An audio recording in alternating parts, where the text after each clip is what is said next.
Now a discussion about the implications of climate change on U.S. national security. Retired military officials talk about climate change and its impact on operational planning and budgeting for missions. The Environmental and Energy Study Institute hosted this event.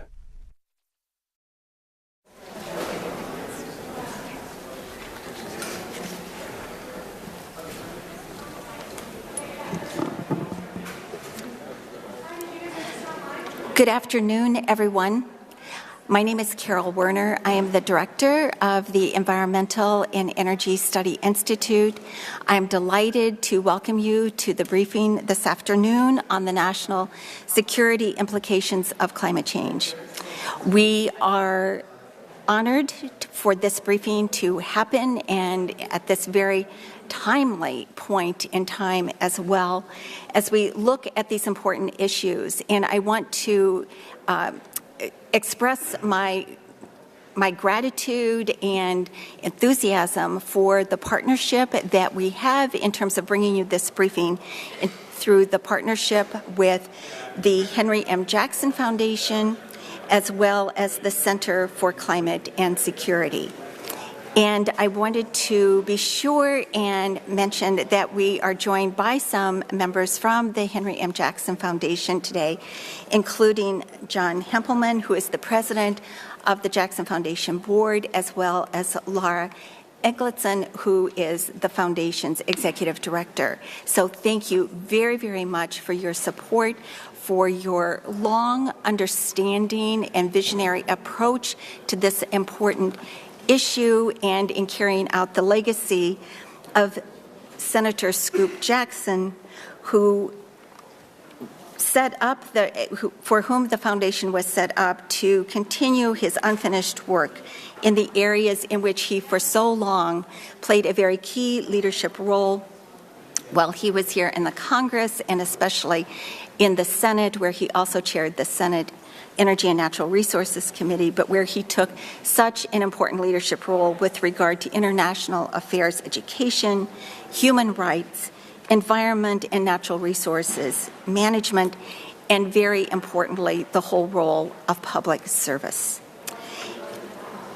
So we are very, very grateful to the Jackson Foundation, also very, very grateful to the Center for Climate and Security, with whom we are also partnering with regard to this briefing. And we are going to be hearing from a number of people who have a long history and who have given much, much thought to this important issue of climate. What does this really mean for national security? What are the angles that need to be thought about? And to first start off this briefing, I want to first introduce Colonel Tom Watson, who is the Director of Government Affairs for the Center for Climate and Security.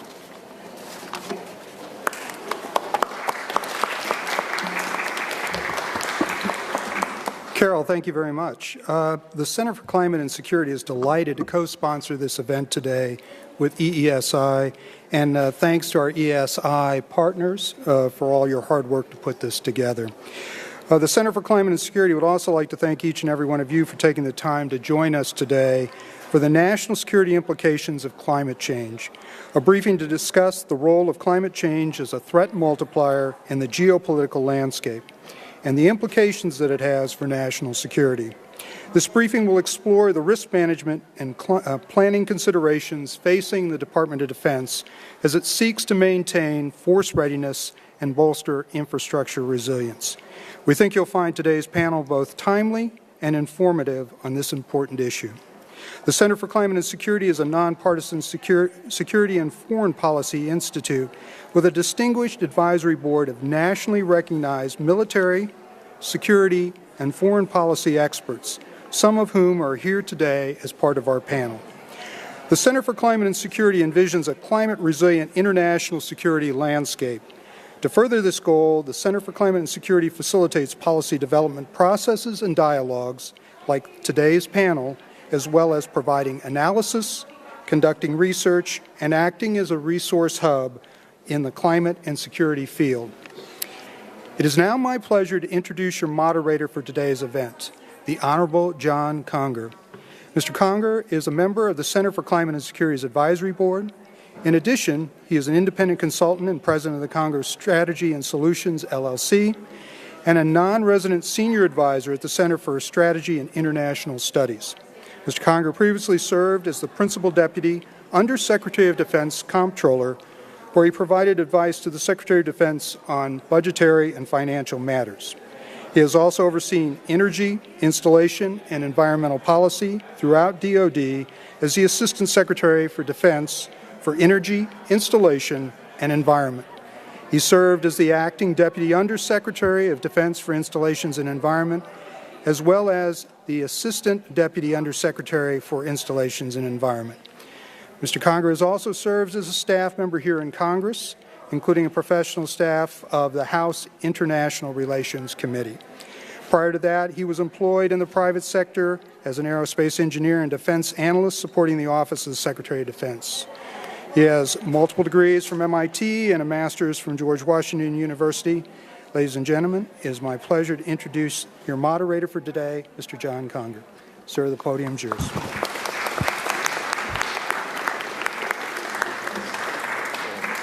How are we all doing today? Good? It's a little bit warm in here. We're going to keep the door open so that the airflow is okay, but we're going to get background noise. So that's the trade-off you're all going to have. Thank you for being here today for what I hope is going to be a pretty enlightening discussion. You heard a couple times the reference to how timely this was. I want to thank President Trump for making news last week on this topic. We did not plan that in advance. But nonetheless, as we go forward with the change in administration from President Obama to President Trump, the apparent change of opinions on climate change, we can't help but wonder whether this topic is still one that the DoD is going to care about. Whether this was all just politics at the beginning, or whether there's really a core national security issue that drives DoD's interest in the impacts of climate change. I'm going to give you a preliminary answer to that by quoting Secretary Mattis, President Trump's Secretary of Defense. His quote was, "I agree that the effects of a changing climate, such as increased maritime access to the Arctic, rising sea levels, desertification, among others, impact our security situation. I will ensure that the Department continues to be prepared to conduct operations today and in the future, and that we're prepared to address the effects of a changing climate on our threat assessments, resources, and readiness." So that's the bottom line, that DoD will adapt to changes in the climate and position itself to best ensure that it can carry out its mission and defend the country. The DoD knows what they're doing, and they'll be measured in responding to this risk, but there's a lot you can do to mitigate risk once you acknowledge the risk exists. Today we have a group of experts, each of whom is a member of the Board of Advisors to the Center on Climate and Security, and each of whom are uniquely qualified to address these points. They'll talk about why DoD still cares about climate change, how it affects the DoD mission, and the ability to carry out mission today and in the future. So I'm going to introduce everybody and call on each one of them to make some opening comments, and then we'll do some questions and answers. I'm going to ask that the panelists during their opening comments talk about any facet of the problem that they wish, but to include in their thoughts one starting question to blend in with their intro. In the absence of politics, how would DoD approach this issue? Setting aside the focus on climate by President Obama and the resistance to focus on it by President Trump, what would DoD do? So that's sort of an entry-level thought. I'm going to go through and introduce everybody all at once and then pass it to them to make their comments. So immediately to my left is Sherry Goodman. She is a member of our advisory board and a senior fellow with the Wilson Center. Prior to this role, she was CEO and president of the Ocean Leadership Consortium and senior vice president and general counsel and corporate secretary of the Center for Naval Analyses. Before that, in the Pentagon, she was the Deputy Undersecretary of Defense for Environmental Security. And I will say that few people have done more at the nexus of climate and security, particularly her shepherding of the seminal series of reports issued by CNA, starting with the National Security and the Threat of Climate Change report in 2007. To her left, General Ron Keyes is a member of the Center on Climate and Security's Advisory Board and chairman of the CNA Military Advisory Board. So that's the board that put out the study I just referenced. Most recently, he co-authored a report on sea level rise in the U.S. military's mission, issued by the Center on Climate and Security, and there should be copies in the front table. General Keyes is a retired four-star general from the Air Force. He retired in November 2007 after completing a career of more than 40 years.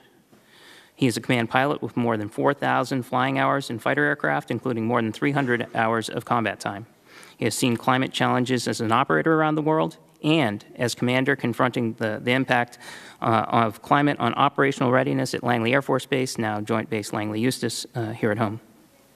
To his left, Dr. Jerry Galloway is a member of the Center on Climate and Security's Advisory Board and a co-author of the aforementioned study on sea level rise. He's a professor of engineering at the University of Maryland, focused on water resources and disaster management, and he is also a fellow at the Texas A&M Hagler Institute for Advanced Studies, working on urban flooding in the United States. He joined the faculty of the University of Maryland following a 38-year career in the U.S. Army, retiring as a brigadier general, and served 8 additional years in the federal government. Professor Galloway is the former dean of the faculty and academic programs at the Industrial College of the Armed Forces and former dean of the academic board, the U.S. Military Academy at West Point, where he was a professor of geography and the first head of the Department of Geography and Environmental Engineering. And last but not least, Rear Admiral Ann Phillips is a member of the Center's Advisory Board. Previously, she had a 31-year career in the U.S. Navy as a surface warfare officer.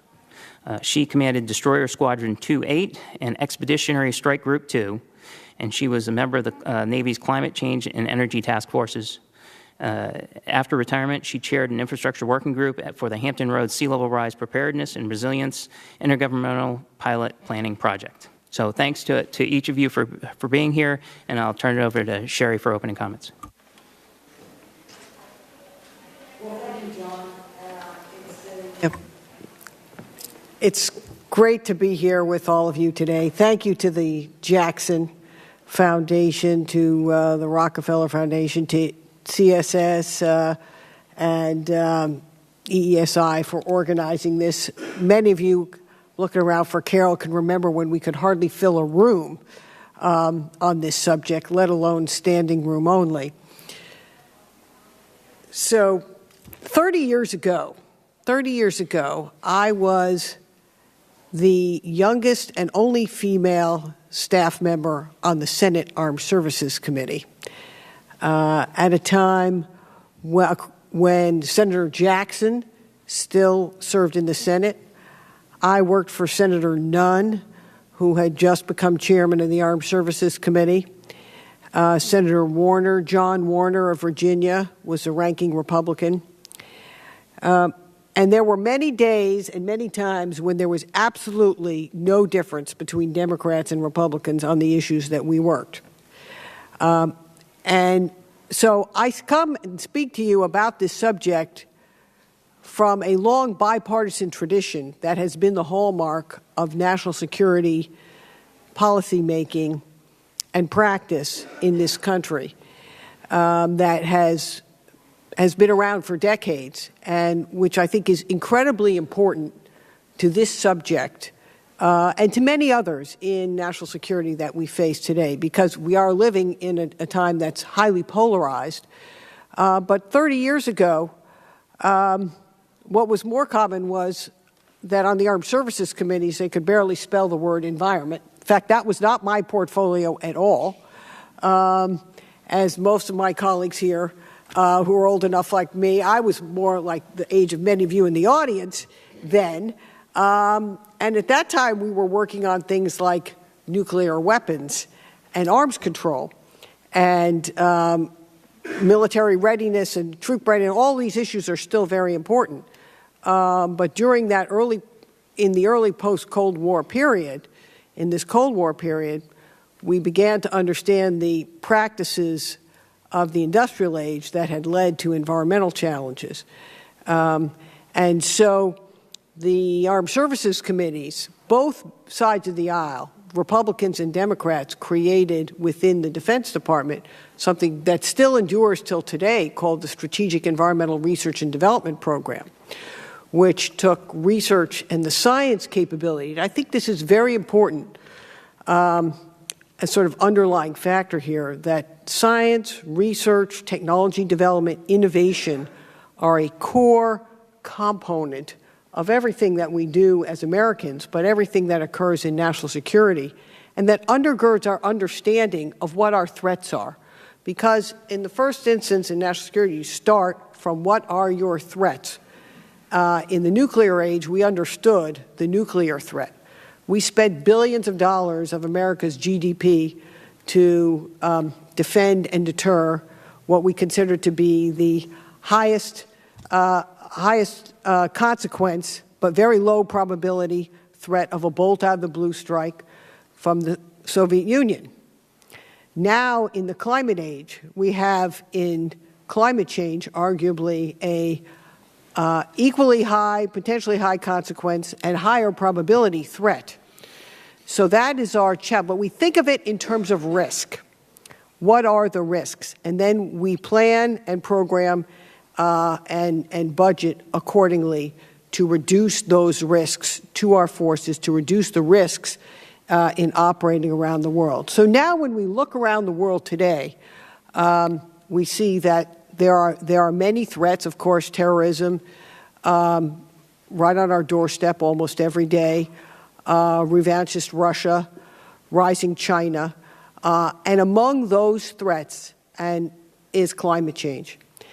And, that's the environmental considerations within defense have always been, in my view, really a bipartisan consideration, dating back 30 years ago from what I mentioned, starting with considerations of how to address environmental problems during the Cold War and early post-Cold War period. And there are a number of programs which John and the generals and admirals here were responsible for administering during their times in DOD, either to clean up military bases or comply with environmental laws. And as new challenges emerge, we approach each one in its own right. And in the last 2 decades, it's become very clear that climate change is one of those significant threats to America's national security. And that's why 10 years ago, this year, when I was at CNA, we formed the Military Advisory Board that General Keyes now chairs, that General Galloway has served on, that Admiral Phillips is associated with, that many other leading generals and admirals in the armed services have been associated with, to understand what are the national security implications of climate change. And we've characterized that as a threat multiplier for instability in fragile regions of the world. And we see it. We see how the geostrategic posture is affected by climate change. Just take the Arctic. We have a whole new ocean that's been created and opened up within the last decade as a result of the melting rapid melting of sea ice in the Arctic. And now we have to begin to have more capability to operate in the Arctic in ways that we did not need to do a quarter century ago. We see a potential rush for resources as there's more access to them, opportunities for additional fishing, navigation, transport, tourism that bring both opportunities but also risk. So that's just one very poignant way in which climate change is changing our world as we know it and changing how we have to position our armed forces to address that, as well as other capabilities. Second is important extreme weather events.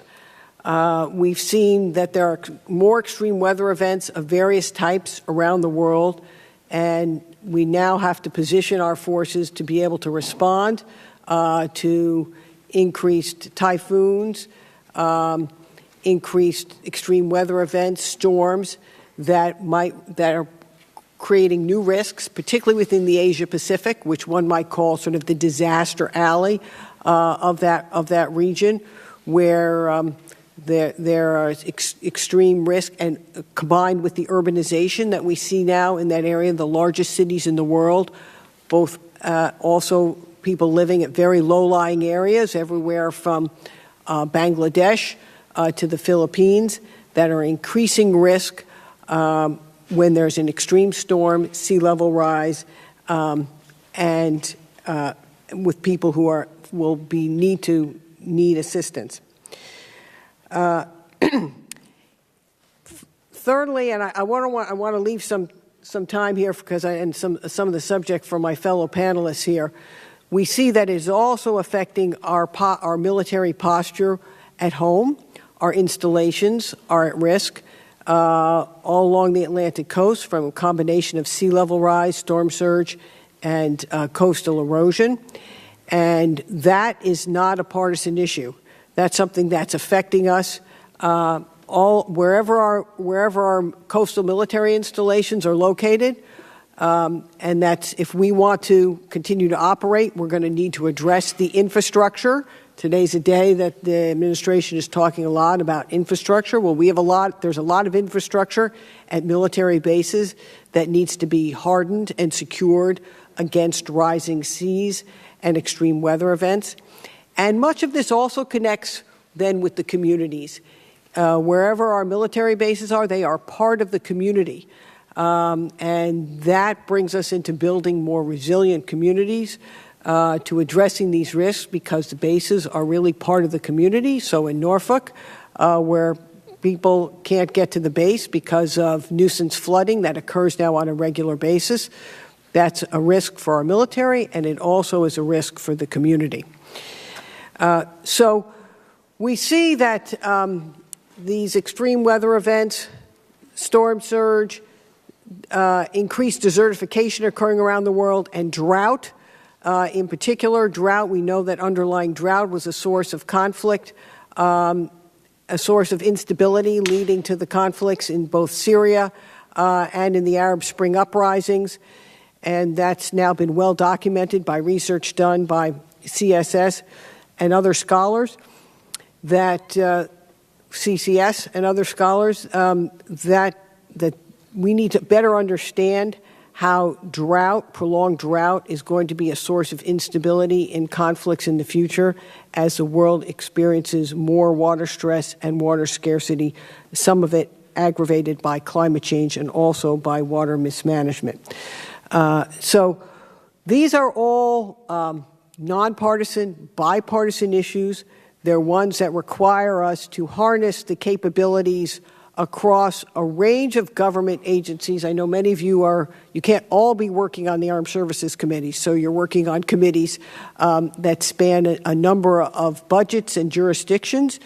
You know, the research that's done across a number of agencies, from NOAA to NASA to NSF, including the Department of Defense, Department of Energy, is all important, as well as moving our nation forward on that. We've always been leaders in the next wave of energy innovation. We have that opportunity now while caring for those who have to make the transition from fossil energy into new forms of energy. But as we make our country and our world more secure, moving along, staying at the forefront of that energy innovation curve is going to be increasingly important.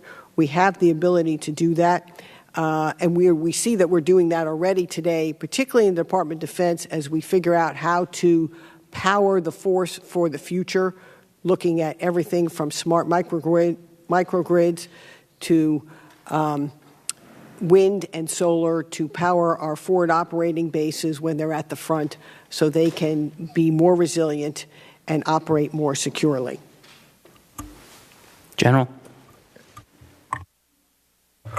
Okay, so having said all that, let me answer the question. If this weren't political, what would we be doing? Well, one, we'd be enjoying a renaissance of much less oversight, and that causes us problems. And number two, we probably would have more money to work some of these issues. But the real question is, why does DOD care about this at all? Because even though we live in the communities, we're just normal people, we just happen to wear a uniform in our profession, we're not necessarily known as tree huggers and environmentalists and all the rest of that. But the reason we care is because there's really three things that we focus on in the military. The first thing is mission effectiveness, the ability to go and do what we have to do. We go and fight America's wars when she calls upon us to do so, and we win those wars. So we have to be able to base, we have to be able to train, we have to be able to test, mobilize, deploy, operate, reach back. We have to be able to do all of those things in the face of everything that could happen, whether it's somebody walks out and cuts a wire, somebody throws a satchel over a fence, or whether a flood comes in, or whether sea levels rise. So we need to be able to do that. So it's mission effectiveness. It's about going and fighting and winning. The second thing that we focus a lot on is battle space awareness. And this, I think, somehow confuses people that we're not focused on climate change, or we're not focused on renewable energy, because we put it all together. We don't break out each threat individually and put that in its own program element and get money for that. We look at what are the threats, the impacts to our ability to operate. That sort of battle space awareness applied to where we base, where we train, and all the rest of the things, just like we do when we're in combat. We look at, will we have enough water? Will we have enough fuel? Will our convoys being exposed? Will we have a problem with weather in a certain area because of dust, very fine, gritty dust? Or will we have a problem with disease and everything? So we focus on those from an intellectual and intelligence focus to make sure that we know what are the threats. And then we have a term, the third thing, it's called survival to operate, survive to operate. Because in our line of work, we know that we're going to get hit. And when we get hit, we're going to have to still operate. It was a term that we coined back in the days when we were really concerned about chemical warfare. You had to suit up in your Phase 4 suits and put on your mask and hope that you didn't pass out from heat prostration, but that was survive to operate. We were going to get chemmed and bioed, and we were going to continue to fly airplanes. We're going to continue to fight. And you go back to the first Gulf War, you can see the pictures of people walking around in these suits. So survive to operate. So we have to look at, are there things that are going to prevent us from surviving to operate? Are floods going to cut our deployment roads or cover our runways? Are the wildfires going to knock down the grid and we won't be able to get our electricity? You know, on and on and on and on. So those are the three things we look at: mission effectiveness, battle space awareness, and being able to survive to operate. Now, what do we think are kind of in a nutshell, what are the effects? Well, here's some of the problems that we have. The first problem is just on training. You know, the fire season has gotten longer. We've got people on the fire line. You don't want to put people on a fire line unless they're trained to be on a fire line. That is dangerous business. If they're training to be on the fire line, they're not training to be whatever it was that they came into the Army, Navy, Marines, Coast Guard, Air Force. So that sort of training thing. If we're going to do more swiftwater rescue, if you've ever been involved in something like that, that is some hand-eye coordination. You got to know what you're doing there, or you will be swept away too. And as we look at the changes in climate, we've got airplanes that spray for vectors of disease, mosquitoes, things like that. Are we going to have more of those airplanes? Are we going to have more of those crews? We've got planes that are the mobile airborne firefighting system, stationed out mainly in Colorado. Do we need more of those airplanes? Are they going to be engaged doing that mission much longer? What about our hurricane hunters? Do we need more of those birds? Do we need more of those crews? So we start to look at, it's a balloon. We don't think we're going to get that many more people and that many more dollars. So if we're going to do these kinds of things, we're going to have to make some hard choices. The other issue that you have is that when you're doing these kinds of things, is that you can be so involved. Suppose we had a major wildfire and we had a lot of stuff, and a lot of our National Guard is primary in these kind of reactions, and then someone decides to do something in North Korea or in Afghanistan, Iraq, name some of the dark and dusty and dangerous places around the world. You know, you've got your force all split up. And people will think about, you know, when we talk about humanitarian crises and things like that, we tend to think about over there. We're probably fast approaching to the day when it's going to be here. If you go out, you know, sometime when you're taking a trip, go with your principal and go out to Kwajalein and see what Kwajalein looks like out in the west, in the ocean, and how low that thing is. Go out to Diego Garcia and look at where the water is. Go down to Langley Air Force Base at 7 feet above sea level. That's where our Raptors live. It is a jewel in our crown, and the thing we've analyzed is it doesn't have to grow 3 feet in tidal depth. It only has to get a few 4 or 5 inches, and now across a bay that's 4 or 5 miles across, and the wind comes in, you've got a lot of water, and it starts to inundate. I was there in '84 commanding a fighter squadron. We had probably, over the time I was there, 4 or 5 hurricanes come through. We took a little damage, we took some water, but we changed a few things, and we were good to go.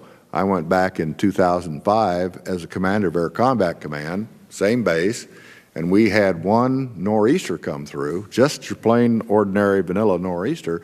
We had about 3 or 4 feet of water in the main road that went outside of my quarters. And we had people scrambling to clean grates and pump water just because in that amount of time, things had gotten that much worse when you get just a smaller storm starting from a higher base. So those are the kind of things that we start to look at is how bad could it be? And this is the analysis that we do. You look at where you are and you go, okay, what could happen? And then you go, how bad could that be? Could we stand that? Because in some cases, we're just going to grit our teeth. I mean, we train to be able to do that. But then if it's so bad we can't stand it, how much would it cost to move it back to something we can stand?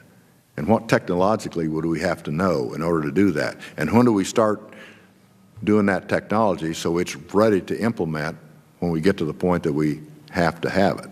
So it's a matter of how bad could it be? Can we stand it? If we can't stand it, is it affordable and accessible for us to actually change it? And then you go back through that analysis and you go, and what if we're wrong? What if it's really not happening? What if it really doesn't get that bad?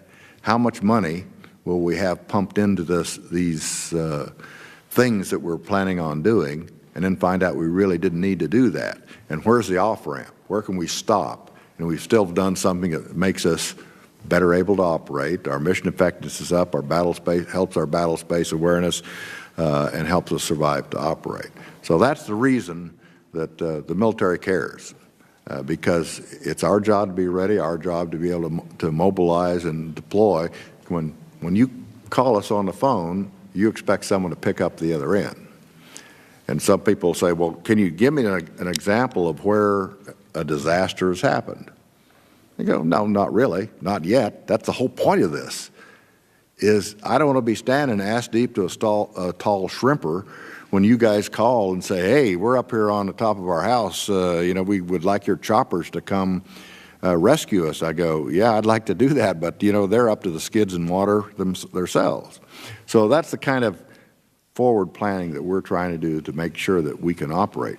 Now there's the other thing that just to close with is that's here. That's kind of in the U.S. But as Sherry said, it's a catalyst for conflict. If you don't have much water, some places aren't going to have as much water. They're not going to grow as much food. There's going to be a humanitarian crisis. There's going to be a huge migration. And at some point, we're probably going to get called to go help. Or there may be too much water. I've been involved as the director of ops in EUCOM, and we were down in Zimbabwe, and they had floods that covered the whole country. If those become more likely, then we're going to have to respond to those kinds of things. So those are the kind of, not only are we getting more work, if you will, inside our United States, but we're going to get more work outside the United States. And so now it's a matter of competing priorities. What do you want me to do? Where do you want me to be? How do you want me to train? So that's the reason that we're focused on it and have been for a long time. If you go to the CCS website, you'll see there's a long list of things. Go back to about 2003, which was the very first sort of official look at what is climate change going to do to us. But in 1994, I was commanding Eielson Air Force Base, and we were doing search and rescue exercises with Russia, Canada, and the U.S. And we were even back then talking about when these lanes start to open up, we're going to have a lot more shipping through there. We need to have better communications up there. We need to have better cooperation up there, and et cetera, et cetera. So we've seen this coming, for a long time, but it's just been painfully slow to start to focus and flow the money. Thank you. Jerry. Thank you. It's interesting. You asked the question, what would it be like if politics weren't here? And I'd say the military would be doing the exact same thing they're doing right now. If you go back to older field manuals, there's one from the 1980s that said weather and terrain are the most significant aspects of battlefield combat. Whether it's the runways that have to be open so you can land on them, whether it's the open seas or it's the hill you're going to climb, when they're in change, and they are in change right now, the military is concerned about that. So the military has long had an interest in dealing with things like this and forecasting what might happen. An example, during World War II, as you may recall in the news, we had to cross the Rhine River, and we were fortunate to secure a bridge at Remagen, which became a famous movie.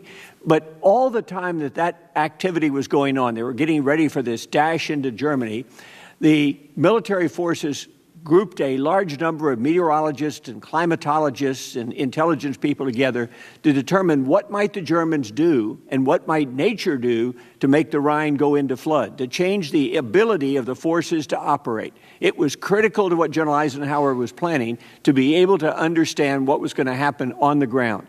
And that's what we see in so many ways when we're dealing with moving forces overseas to a place we've never been at, or a place where we've been to, but it is changing. Will we be able to carry out the military operation? So we are very interested, the DOD, all services care about being ready so that you expect us to be able to go. We've got to be able to deliver on that. I'm an engineer, and so I've spent a lot of my time, I've done some strategy and worked about what's going to happen to be the threat multiplier and the challenges in Bangladesh or Singapore or somewhere else where people are rushing to the cities, and under climate change, we may have real significant problems in dealing with these. Singapore, the sea level is rising. In that case, they're dealing with it because they recognize they have to plan 20, 30, and 50 years out in a stepwise fashion. Other countries can't do that, and they'll become significant challenges for us. But are we ready? That's the real question. And there are three things I would talk about very quickly. One, General Keyes has already mentioned the entire issue of training. Training is at the heart of what the military does, and if our bases are not capable of providing the platform for the training we need, then we're not going to be as ready as we should be. We've already seen the challenges. It goes back to as far as the red-cockaded woodpecker at Fort Bragg, North Carolina, that stopped training in many areas. We've stopped training in parts of the National Training Center for various animals that are there, that are on the endangered species list. As the temperature rises with climate change, it will cause major significant movements in where we're going to have to deal with these sorts of issues, and we'll have to address them. That's the way we do. Our country is responsive to that. We're going to have to look at what is the temperature going to do to the ability of our troops to train. You can only train outside a certain period of time. And when the temperature gets above a certain level, we shut it down. All of those things have to be taken into account as you move forward. The other issues that come up are, how do we test the equipment for the future? We have to come up with new methods of acquisition of material that we're going to need. The trucks that we use now, the combat vehicles we use, the ships and the planes, all have to be prepared to operate in this different environment. My experience in Vietnam with dust was terrible. Our helicopters are very wonderful, but you put them down consistently in dust, just as you did in Iraq or you do now in Afghanistan, and you create severe problems. If you're operating in environments where the temperatures are very much different than they were when you planned to operate there, then you can't get the helicopters to go to certain elevations. You can't do other things that make your operation move smoothly. So we've got to think about what equipment will we require in the future? How will we test it? Do you want us to be ready to go? We can't use, people are saying, fighting the last war. You can't operate with the last war's equipment when the world around you is changing. So it is important that the military consider what is on the horizon and what are we going to do about that horizon. If we have to land in the Pacific, we've had a look at the Pacific. Sherry has mentioned the entire issue of operating on islands in the Pacific Kwajalein. As sea level rises, subsidence occurs in places, can we still land where we used to be able to land? And will our vessels, when the seas are more intense, will they be able to move ashore, the landing craft that have to move our supplies in? So we have to think through all of these, and you would expect them to do that. And that's why I say this kind of thinking is going on at the highest levels all the time. It is only when there's interference in the thinking, people say, don't do it, don't think this way, it's really not happening, that the military begins to push back a little bit and say, no, we have to be ready for these eventualities. It's terribly important that we do that. There's the last one that is kind of interesting because we don't hardly think of it. We don't live just on military installations. We get supplies from all over the world. You can recall in 2011 when the area north of Bangkok, Thailand, an area of great industrial power where they were manufacturing parts and all sorts of systems that were being used, we discovered later, in systems in the United States. If that area is underwater, we can't get the supplies for just-in-time manufacturing. We have to be aware of those sorts of things. Last year, you may recall there was flooding in south of North Carolina. Interstate 95 was shut down for a week for about 30 miles. You can't move large amounts of material when you need to when the roads are underwater. Are we prepared for that? Our military installations have ties to the neighboring communities, the lifelines, whether it's the power, or it's the water, or it's the roads. Are they all working together to get us to the right approach when the time comes that we have one of these major events? You've seen the quote, 1,000-year floods. You've seen the disastrous storms that we have on our coast. All of those, we have to be ready for those. And that's what the military is trying to do, to look ahead to see what is it that we're dealing with, and can we, in fact, be ready for the future? And can we, in our installations especially, do it in coordination with our civilian neighbors. In our study on the Gulf, on the Gulf and East Coast communities tied into the military, we found that there are interesting challenges in every one of them because we now have military personnel living off post that have to get on post. We have workers that man key installation facilities that we need to have get to the post. We, again, need them to support what we're doing, and we need to support what they're doing as we adaptively deal with climate change. And that doesn't mean always we're going to build a wall, we're going to build levees, we're going to build breakwaters. We're going to go for natural systems. We're going to find new ways to do it. Your military is at the forefront of dealing with some of these challenges. And again, it comes back to we're not going to be any different whether there's politics or not, because the military is focused on having a military that's ready to move, and in order to do that, we have to think through the hazards that we're going to face, the risks that are created by those hazards, and then the strategies that we're going to use. And I'll stop at that. Admiral. Good afternoon, everyone. Thanks. Thank you to Mr. Conger for your kind introduction, and thanks to all of you for tolerating a really tight room. We're glad to see such a tremendous response. As Mr. Conger mentioned, I'm a surface warfare officer. I drove ships for 31 years, and like my military peers here today on active duty around the world, I'm an operator. I'm trained to view a mission in strategic, operational, and tactical terms, do what's required with clear-eyed pragmatism to prepare for and execute that mission. I don't do it with any sort of political focus whatsoever. I have a job, and I know how to do the job. DoD has a long history, in fact, of taking climate impact seriously because they create and intensify operational risk and global instability, as the other panelists have mentioned this afternoon. This is a real threat. It's not an imagined threat based on a political agenda. We in the Defense Department have an inherent responsibility to prepare to execute our mission. That responsibility drives serious consideration for climate change because we are seeing more and more of the impacts of it in our daily lives as we execute our mission and prepare for it here at home and also as we operate overseas. And finally, climate change adaptation requires a whole-of-government approach, and the defense community needs the opportunity to execute, as General Keyes implied, without a constant shifting of perspectives, words, strategies, impediments to be able to execute its mission. We know what we need to do. We know what we're faced with. Allow us to plan, evaluate risk, prepare, and operate. We have a national security mission to fulfill, after all.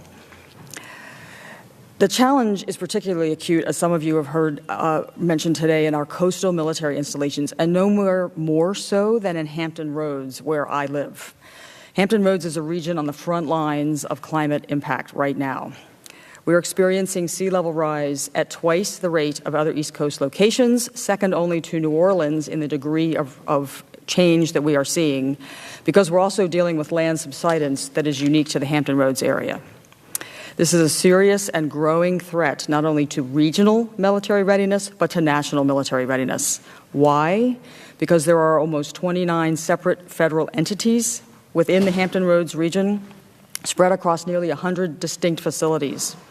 Of these, the largest percentage, nearly 2/3, are Department of Defense facilities, and 2/3 of those are Navy facilities, including unique national assets like Naval Station Norfolk, arguably the largest naval station in the world, Newport News Naval Shipyard, our only aircraft carrier construction and refueling facility, and one of only 2 submarine construction facilities in the country. In addition, as General Keyes has mentioned, Air Force Combat Command, Army Training and Doctrine Command, major Army logistics bases, Special Operations Forces, and key training facilities for those commands, the largest NATO command outside of Europe, Supreme Allied Command for Transformation, is in Norfolk, Virginia, Jefferson Labs, NASA Langley, and oh, by the way, we're the 4th largest commercial port on the East Coast, gateway to the Chesapeake Bay, all of which helps to support not only the economy of the country, the economy of Virginia, but the military and federal facilities that reside in the Hampton Roads region. 45% of our regional economic development is based on the presence of federal facilities, as well as critical infrastructure. So it impacts, as you've heard, the whole community. The whole region is impacted by what's happening here and its ability to support the military. 65% of the 1.7 million people who live in Hampton Roads' 17 cities and municipalities travel to another city to work. So resilience and adaptation can't be limited to just protecting a base or a facility or a city. It has to be done across the whole of government and community within the region. In my ongoing work in the region, I often encounter people who cannot wait to tell me about their experiences with water. I'll share a few of those with you. A NATO colonel and his wife I met at a Christmas party. As soon as she found out I worked on sea level rise, she couldn't wait to spend the next 30 minutes telling me about life in Hampton Roads dealing with water. She had to learn to drive a 4-wheel drive vehicle. She had to learn to think about what the storms, the weather, the tides were going to be to get in and out of her community. She had to learn different ways to get places that she needed to go to be able just to go to the store, pick up her husband at work, execute her daily life in Hampton Roads region. There are people I know in Virginia Beach who have to decide what vehicle to take to work and when they're going to leave based on the tide cycle. And while this used to be only limited to significant storms, now this can happen anytime. If the wind's blowing the right way, we've got sunny day flooding, and you have to change your plan. You have to operate differently in your life. I know a retired military couple who live in a very prominent Norfolk neighborhood who openly discuss their concern that they will have to abandon their home because of the constant flooding that makes it difficult to get in and out of their neighborhood, even though it doesn't directly impact their house. So we are dealing with this on a routine basis. People change their lives every day in Hampton Roads just to be able to execute whatever it is that they need to do. And many of those people, many are involved in supporting the military in some way, shape, or form, and they are the families of service members who are stationed in the region.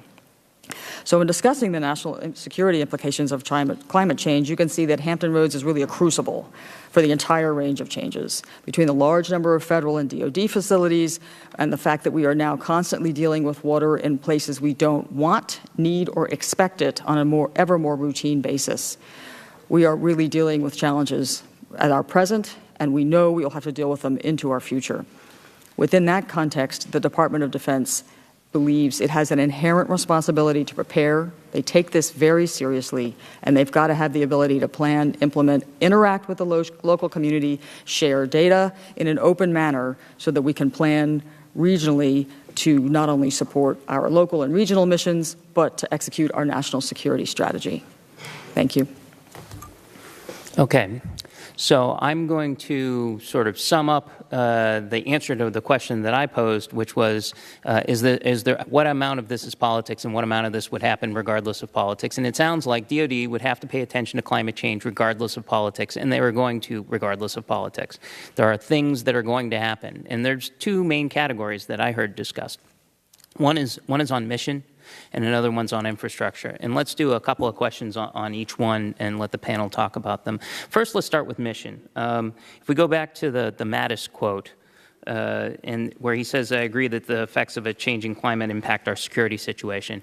Can maybe have a couple of comments about things that are going on today that are exacerbated, not caused, but exacerbated by climate, so that our folks in the field have to actually pay attention to what's going on with regard to the changing climate, sea levels, et cetera, that affect their preparation for their job, what they have to train for out there in the field today. I know there's a lot of discussion of Syria and whether drought has exacerbated that situation.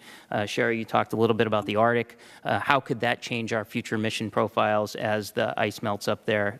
Does anyone want to take a whack at that and focus on that piece of the puzzle? Well, I think the easy one is, if there is an easy one, is the Arctic.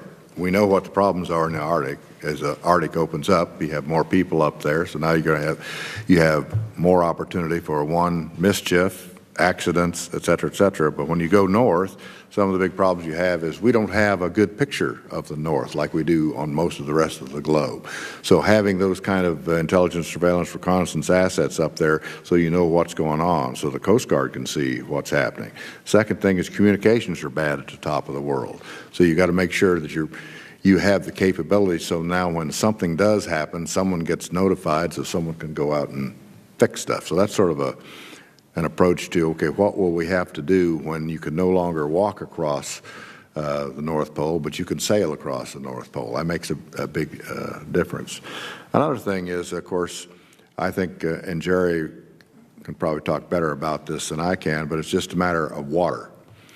If people don't have enough water, then when you send your troops in there, they're not going to quickly dig a well and find water either. So it's a matter of how do you make water, how do you reclaim water, how do you make sure the water is pure enough to use, how do you carry enough water, do you go in with pallets of plastic bottles, or do you go in with a couple of canteens? Do you have the water buffaloes, the big apparatus that we use to move water around? Can you go in and use your desalination, or you can use some of the other systems that we have to actually reclaim water? So I think that's an issue as we get into some of these areas. And other areas,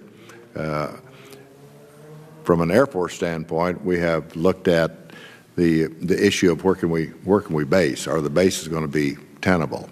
Because that's a big deal for us. You got to have a long piece of concrete in order to get in and operate. Otherwise, you're operating at great range. And so in some cases, they may be underwater. In other cases, it may be too dry. They're too dusty. We can't operate.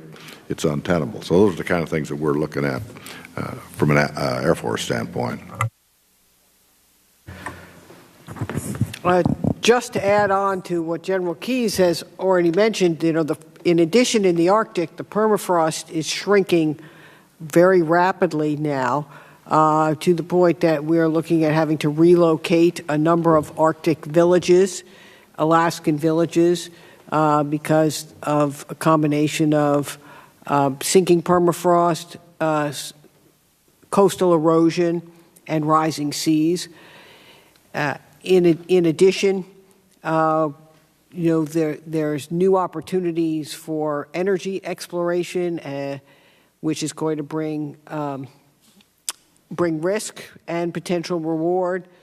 We're going to see operation along the right, only about 30 miles apart at their closest point in the Bering Straits, which until recent years was navigable only for a very brief period of the year and was used primarily just to refuel and restock villages up at the top of the world. But now, we saw even last year a Chinese LNG tanker make the trip through across the Russian Northwest Passage and down the Bering Straits I think this is just the beginning of what will be much more ship traffic in that area for a variety of reasons. Last year there was a multi-thousand passenger cruise ship called the Crystal Serenity that fortunately sailed without incident throughout the Canadian Northwest Passage and in the U.S. and American Arctic, and is planned to travel again this summer.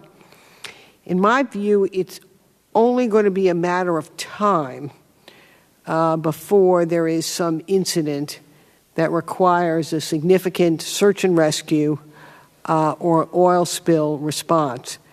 Our Coast Guard, along with associated military, guard, and other forces, are already planning and preparing for such eventualities.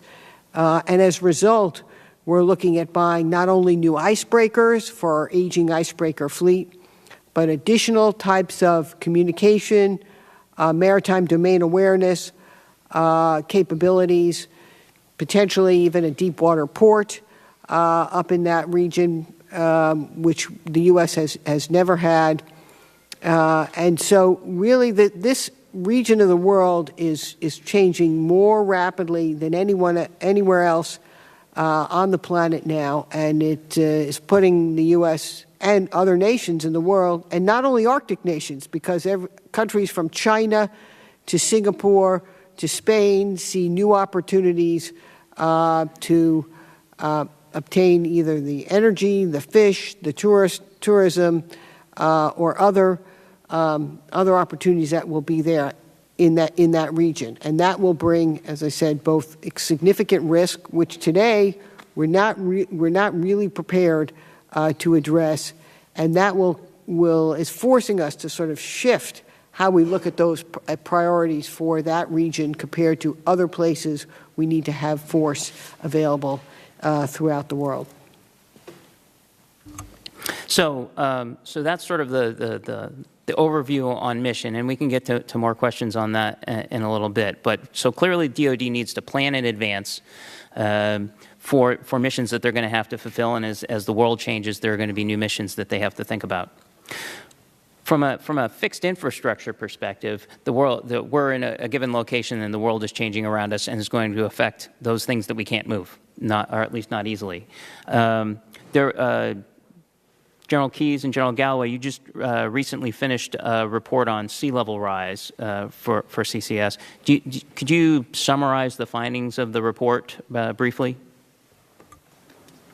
I would say that the challenge we identified is that we are seeing coastal erosion, we are seeing the sea level rise, and we're seeing the challenge of increased numbers of large storms that are causing problems. In addition, if you happen to be a place like Norfolk where there's subsidence, the water is rising and the land is going down, you create all sorts of problems. So there's the physical issue of how do you deal with that?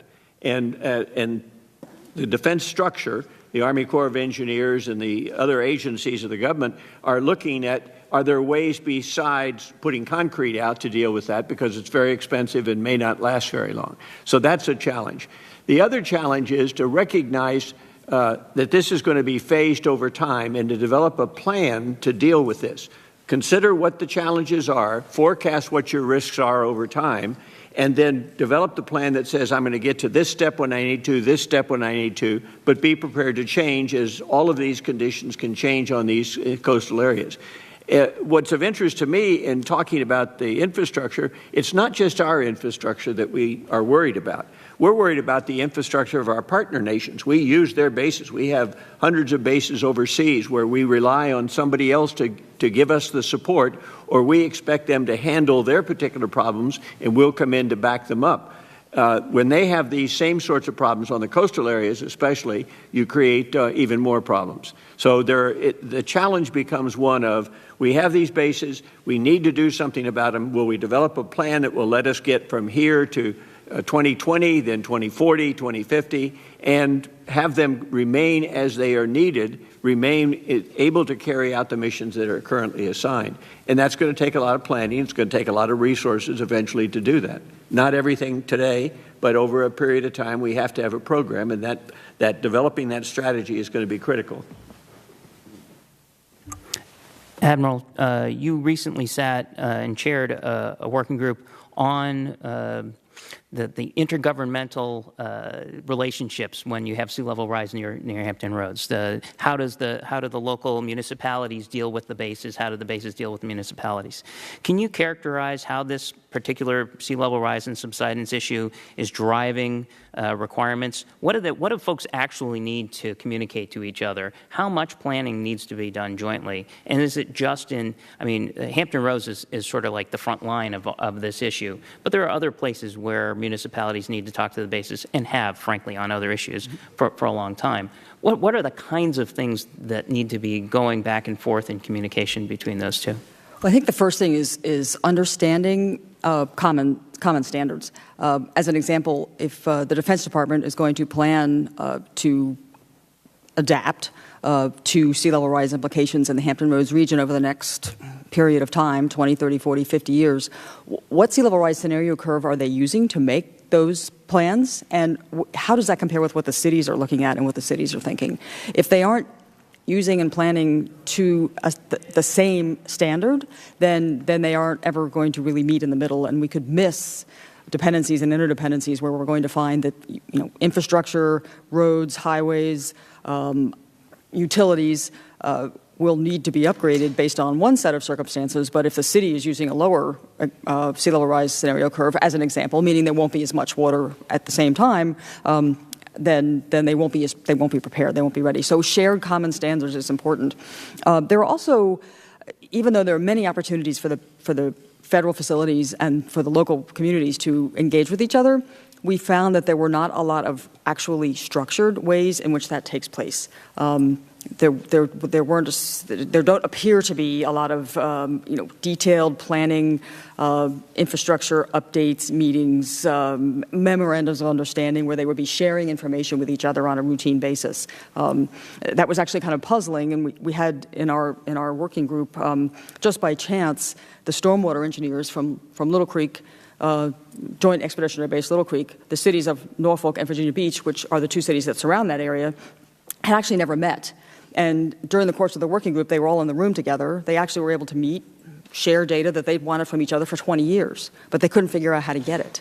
So the challenge is, of course, 20 years ago, the need wasn't what it is today. So we are seeing some, now that there's a greater need, there's a greater interest in more established, more routine policies, plans, procedures, so that the cities and the federal facilities can actually share and plan together. The other challenge, of course, is budgets. The federal government's budget system does not align with what the cities are using. It doesn't align with the state budget particularly. So the challenge of making all those things fit together to be able to plan to actually execute things where perhaps joint coordination is required, that's difficult.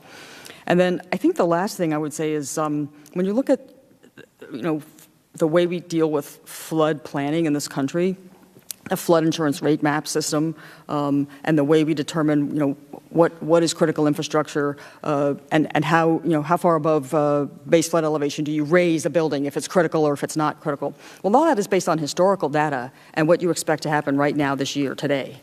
We have to change how we think about that because we're planning 50 years into the future.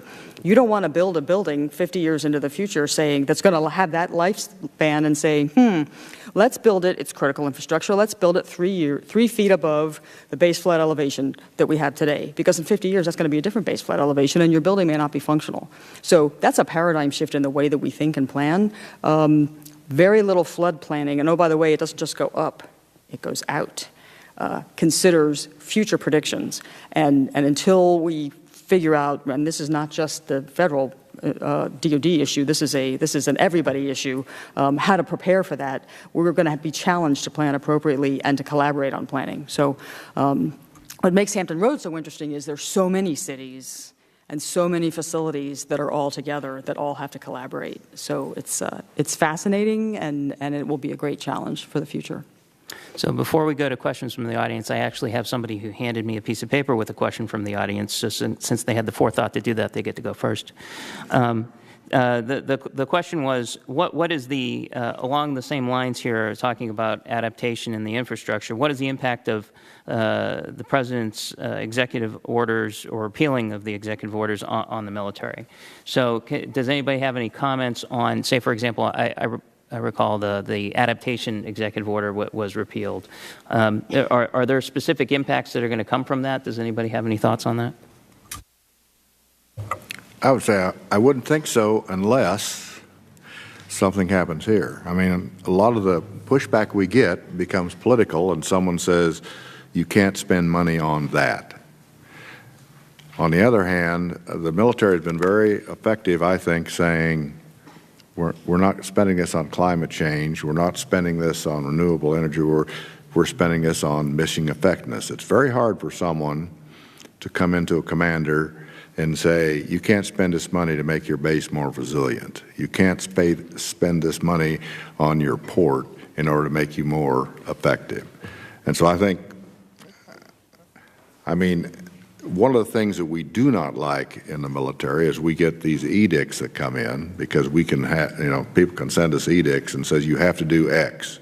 And generally, it's an unfunded mandate. So we don't like unfunded mandates. People come in and say you have to do this. And you're looking and go, where's the check that's attached to this? There is none.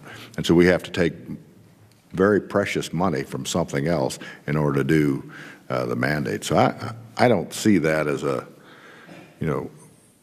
we're too far down the road. We understand this at a very granular level, and we can make the case that if you don't do this, this is going to be the effect.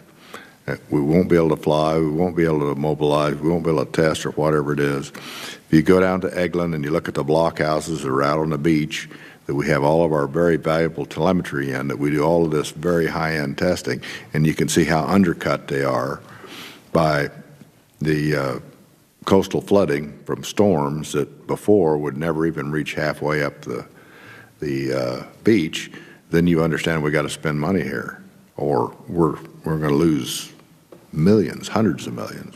So I don't think that's from my perspective and my experience has been, is that it makes sense. It's a pragmatic, practical kind of thing. It's not Democrat. It's not Republican. It's not liberal. It's not conservative. It's climate. It's Mother Nature. Mother Nature doesn't belong to a party. She just trundles along. But to go to the executive order itself, this is tied into the federal flood risk management standard that was promulgated by the last administration 2 years ago. It is clear that everything we've talked about, being ready for the future, takes that into account. Just as you said, if you are rebuilding, and it's focused on rebuilding with federal funds after a disaster, the money should go into putting you not back where you were, but where you may be in the future. And by the way, we just spent $15 billion in New Orleans to rebuild the levees, with the target height of the levee focused on the 2053 elevation, not the 2015 elevation. Makes a lot of sense. Why put yourself in the hole the day after you finish the project? And so I believe that the people thinking about the infrastructure program that we'll see in the next week or the next 2 weeks recognize that if you're going to build for the future and not for today. And my hope is that we will continue on the path of this federal flood risk management standard. Just like a do-over on that, too, because I know some folks that work in the insurance industry and work in the insuring of insurance companies in that space. And I frankly think this is going to be commercially driven, because you're not going to be able to get any kinds of insurance. It's like the folks down in Miami. Miami has looked at this and said, holy smokes, if you've been down on the Strand down there in Miami, the road is fairly close just behind the beach, and it's pretty cool. And they started building that, raising the road, and they have these little suitable system of linkage and levers that allow the water not to wash up. It stops the water, but then water will come out. But then when the water gets so high out in the ocean, that one-way valve doesn't go either way, and it stops. So now all the rain dams up behind it, so the people that have all these nice houses on the other side of the road, they can't get insurance because their first floor is now classified as a basement. So there's all that sort of, unintended consequences, but it's commercially driven. If you can't, if you're not going to be able to get insurance, then you'll think twice about going to your insurance company and saying, well, how could I get insurance? Can I bill to a different, even if I'm not mandated federally, can I do something so I can protect myself from a catastrophic loss? And so I think that some of these things that other commercial interests are going to weigh in on this and more or less force us to do the right thing without governmental rules and regulations. So I'd like to get a couple questions from the audience, if we could. We have a room full of staffers. I'd really be interested in hearing what people are in fact interested in, and we've got about 20 more minutes left. We have a wandering mic going around, and if you could wait before you ask your question until you get the mic, just so that we have it fed into the tape, the video. So there's the mic. Does anybody have any questions? Don't worry, I have a page full. If nobody wants to raise their hand and be on television, I'll keep going. Do we have any? Hello. Okay. We got at least one there.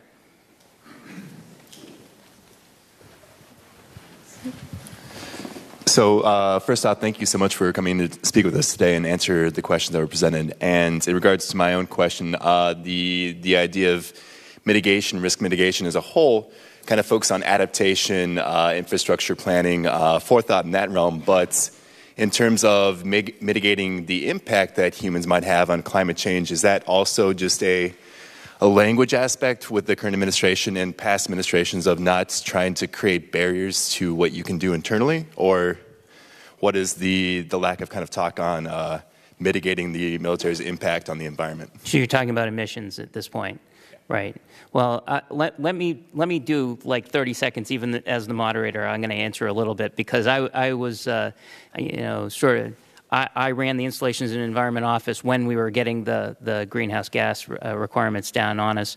And we still thought about the problem like it was about energy efficiency was about money, not about emissions. Renewable energy projects were about resilience and savings, frankly, and not about lowering emissions. Those were good benefits to have as well, but it wasn't why we were doing what we were doing. Did anybody else have any thoughts that they wanted to add?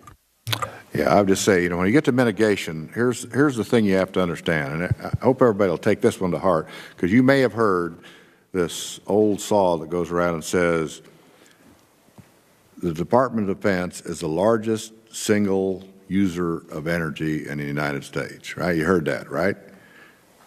The percentage of that, in order to be the largest single user, is 1.7% of all energy that's used in the United States. We run on equivalent of about 350,000 barrels, I think it is, a day, versus, the big U.S. is running on what, 20 million barrels a day, or pick a number, but it's a lot bigger. So if the DOD goes out of business tomorrow, we really don't move the needle on mitigation. I mean, our contribution, now we're going to try and be good stewards. We're going to try and fly our airplanes and sail our ships very efficiently, or we're going to use alternative non-polluting fuel where it's possible. We're going to do all of those things because it makes mission sense and budget sense for us. But this is one of these things that we can't win this war. We can show why it's important and why we believe in it, et cetera, but we're not going to be able to win this one because we just don't have the market throw. We don't have the volume to make it happen. So from a mitigation standpoint, that's going to be we will do what we can do and we'll do the right thing, but that's not going to fix it because you're still going to have 98% of the budget that needs to be fixed. That said, and I agree with General Keyes on that point, when the military lowers its carbon boot print, so to speak, it's also able to provide leadership as it has in other technologies and innovation throughout the years. In the transition, if you go back in the transition from steam to coal, to oil, to nuclear, all forms of energy, the United States military was at the forefront of leading those massive transitions in energy. Today, the U.S. military, while not alone, is among those leading in that transition to diversifying its energy mix. Of course, it's going to continue to operate on forms of fossil energy for the foreseeable future. That said, when I was in the Department of Defense, the way that we budgeted for oil, it was essentially a tax on the rest of the defense budget. It would come in at the end of the year, after the services, the Army, Navy, Air Force, everybody else built their budget to do whatever they needed, and then if the price of fuel had gone up that year, then it was an extra cost on the military. So there was, in some ways, there's a direct incentive to be more fuel efficient, because then you can use those funds for military readiness, training, other operations, equipment. And at the same time, being more innovative, being more efficient, improve security of energy security and energy resilience. That's why, Secretary of Defense Mattis, when he was commanding our forces in Iraq, famously said, unleash us from the tether of fuel. That didn't necessarily mean unleash us completely from fossil energy, but unleash us from the long supply lines that are putting our soldiers, sailors, airmen, and Marines at risk in convoying fuel to the front. And in those 10 years since he made those comments, the military has gotten very busy diversifying and innovating in being able to reduce the burden on our forces of those long logistics supply lines. I would add to that the military has set the example in our relations with our partners overseas.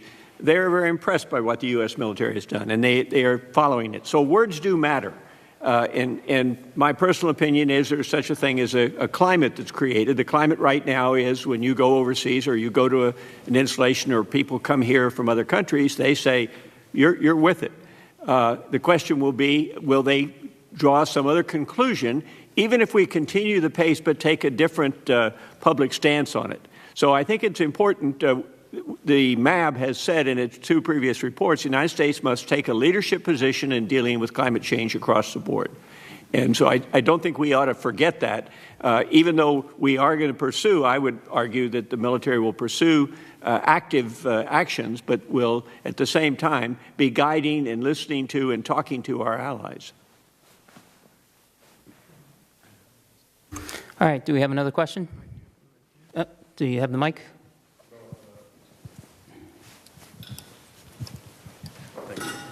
Thank you for speaking with us. I have a quick question about the relationship between Congress and the DoD. So are there particular things that Congress can do outside of the allocation of funding to help the DoD in mitigating some of the risks you guys have spoken about today? Does anybody want to take that? How can Congress be helpful? I think, that's probably one of the highlights is the fact that Congress will invite members of DoD to come over and sit down and talk. Now, we would prefer to talk in an office call. Open testimony does not enthrall me, and I don't think most people are enthralled with open testimony because all of you understand it's high theater sometimes. But we need to get down to where we can talk about why we're doing what we're doing, why we believe it's the right thing to do, and have that pragmatic discussion around the table rather than jockeying for position or having a mic thrust in front of us so now we're on the news. That's just not useful. And I think generally speaking, the folks on the Armed Services Committee that I dealt with back in the day, that's where we get our work done. So I think that ask DoD, why do you do this?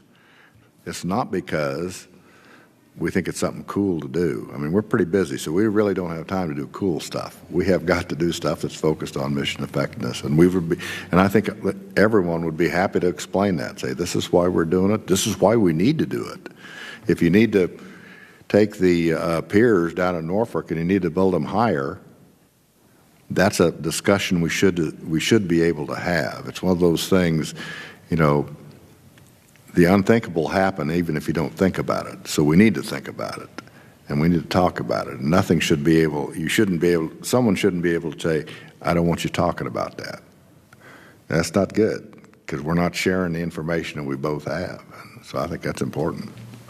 I would, this kind of gets back to the executive order question too, and the challenges with the rescission of the executive order. What does that impose within the Department of Defense's mind? Doubt. Right. What are we allowed to do? What are we not allowed to do? Does this mean the things that I had planned that were mitigating or resiliency strategies or infrastructure corrections, changes, upgrades, modifications, I can't do them now? Does this mean I can't use certain words? Does this mean I can't execute plans that I already had in place? The doubt is the problem. And right now, there is some doubt because there's concern that if the military speaks openly about what it's trying to do and why it's trying to do it, it will be told to stop. That's bad. We don't want that to happen. So what we really need, I think what the Defense Department would appreciate from Congress is the opportunity to have that conversation and the opportunity to say, here's why I need to do this, and here's what I'm doing it to prepare for, and be straightforward about it, and that this is an impact to our national security, and we have to prepare for it at the end. So the implication, I just wanted to throw a clarifying note out there. So the implication is that if Congress was to be clear that DOD can go about its normal resilience and adaptation plans and execute those, that has nothing to do with the political discussion that's going on here. The other thing, resiliency and adaptation planning is critical to future preparation to execute our mission. And doing it right is important. It would be interesting to ask the members how many of them had the opportunity to talk about the relationship between the bases and the military or the people that live off post and what they've done to think about climate change together. What are the adaptation steps they have to take together? I've met people that have spent a lot of time with their members and others where, just as you've said about even on our own military installation not meeting everybody, where we don't have the two working together, and the Congress can be a great spur to having that sort of joint effort to look at the future. All right, I think we have time for, based on the length of these answers, one more question. I see a hand up in the back. If the mic can get over there. Hi, thank you all for coming here today and speaking with us. My main question is, you talked a lot about the effects that we're seeing with the linkage between climate change and rising sea levels. I was wondering, what kind of effects are we seeing away from those coastal areas, more in the mid-range where you're not as close to rivers or lakes? Thank you. Well, everybody's close to a river, I'll tell you that, as we've learned. And we are seeing challenges right now across the nation with the effects of larger storms and when they come, more intense storms. All you have to do is go to Houston or Baton Rouge or other cities in this country where there are problems. That same thing can happen at the military installation. So what heretofore had not been a problem has now become a big problem. And we're working on, as I mentioned or was said in the introduction, I'm working on the challenge of urban flooding in the United States, which is hardly ever seen because it doesn't last for more than 2 or 3 days, just gets your house wet. But if you're very poor, you have a very difficult time. The same thing if you have older barracks at military installations and you get these intense rainfall events, or we've talked about the temperature rise you have in places in the United States it's just too hot to train. Well, that's a problem for it. So it's not just coastal. There's all sorts of things, including where we don't have these great concrete runways. Asphalt on roads and runways in intense heat can be certainly a problem when you get the temperature too high. There were, in addition, I worked on a pilot project in Hampton Roads region, which you've heard. There were, in addition to that, 2 other DoD pilots. One was in Mountain Home Air Force Base, and the other was Michigan Army and Air National Guard. Both of those pilots were largely focused on drought, fire issues, to some extent flash flooding, but a whole different set of circumstances than sea level rise and recurrent flooding. So, 3 very different regions, 3 very different challenges, all climate driven. That just reminded me that, Mountain Home was one of my bases, and one of the big issues with Mountain Home is the aquifer is drying up. And how do we get water, then it goes through this kabuki dance of how to get water out of the Snake River and get it to Mountain Home because it's a great place, it's got great capability, but the issue there is not enough water, and that's one of those non-refilling aquifers. And so you start looking around, and in fact, OSD and the services are surveying the basin, saying, where is water going to be a problem? You know, the closer you get to the bay, to the coast, then you start to have saltwater intrusion, and that's a whole other set of problems. And in some of the highlands, you end up, you're just not going to have enough water. How do we protect that capability? And then you start looking at, you know, from a national standpoint, in some areas we got way too much water in some of the rivers, and some of the rivers we haven't got enough water, but that was the water we were planning on generating electricity with. So it's all of that kind of, we got to start looking at those kind of things. And again, it goes back to how bad could it be? Could we stand at? Technically and dollar-wise, what could we do to get this back to something that will work? And when do we have to start? And how do we know we're making progress? And then you always ask the question, what if we're wrong? Because we don't have enough money to waste. We need to have a plan that's adaptable, and we can look ahead. And I think as Sherry has said, you know, that we have spent a lot of brain power looking at this. I think we're a pretty good example of how to look at this and think about how to move ahead. Because I remember saying when we were working on renewable energy, particularly for fossil fuel, that doesn't solve our problem, because if you got to get 500 miles deep to refill your tank, it doesn't matter whether you're carrying a biofuel or a fossil fuel, you still got to get 500 miles deep. But I was trying to explain to people why we were interested in this. I said, look, no commander wants to write a letter home, you know, dear Mr. and Mrs. Smith, I was so enthralled with renewable energy that I got your son or daughter into the valley of death and ran them out of fuel and they're dead. I mean, we don't want that. By the same token, I don't want to write that letter and saying, I didn't focus enough on fuel availability, and I got your son or daughter into the valley of death, and I got them killed. You know, so that's a serious kind of, when we look at this stuff, this is not sort of academic. These are real people shedding real blood in faraway places, and we got to make sure that we've got the capability to keep them as absolutely as well equipped, well led, and as well protected as we possibly can. All right, we've got like 3 minutes left. I see a little hand peeking up there. If it's a short question, we can do this. You've touched a bunch on this, but so given the projected budget and the projected agenda, do you feel like you'll be able to accomplish what you need to secure mission operations, et cetera, awareness, training? Or do you feel like that agenda or budget may hamper you in certain ways? So before anybody answers, let me clarify that nobody here is in the Department of Defense right now, and it might be a challenge to answer that question, but if anybody wants to take a whack at it, they can. All right, I'll go ahead and if you want to go.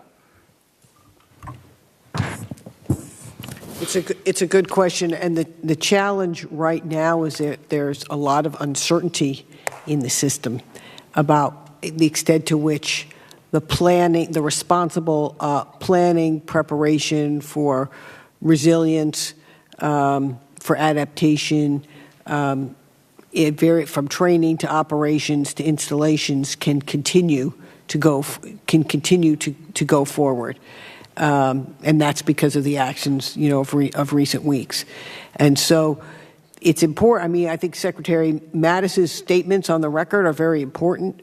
But it needs to follow throughout, you know, it needs to be communicated throughout the Defense Department. It needs to be heard here on Capitol Hill. It was reflected in the statements by the new Director of National Intelligence, Dan Coats, when he was up here on the Hill testifying not long ago about recognizing climate change as a threat, but it needs to continue to be heard at all levels of command and in all parts of the services and throughout the U.S. government, really, so that the agencies that have been doing the work and the universities and the others that have been supporting that work can continue can continue to plan in a responsible way and protect the American people. So let me, because I can't resist, and I used to be the Deputy Comptroller of the Defense Department, I have to answer the budget question. There isn't a climate change line in the DoD budget. This is more about how you spend money than what you spend. If I'm going to build a new building and I decide not to build it in a floodplain, is that climate change spending, or did I need that building anyway? It is how am I spending my money rather than what money am I spending, I think is the key question. And DoD wants to be able to take risks into account. That's the crucial point. Don't make me do something stupid in either side of the equation. I don't want to waste a lot of money putting in a project that doesn't have a return on investment either. But if I can avoid a risk by spending my money smarter, if I need to replace a pier because I need to replace the pier and I want to build it a little bit higher so it lasts longer, why wouldn't I be able to do that? So that's more what it's all about. All right, we are at the end of our time. I'm going to give our panelists a last opportunity to give sort of a 30-second closure, and then we'll hand it back. Anybody? No. All right. So everybody wants to be finished up. I think, Carol, were you going to give closing comments? I had it on my agenda. Thanks very much.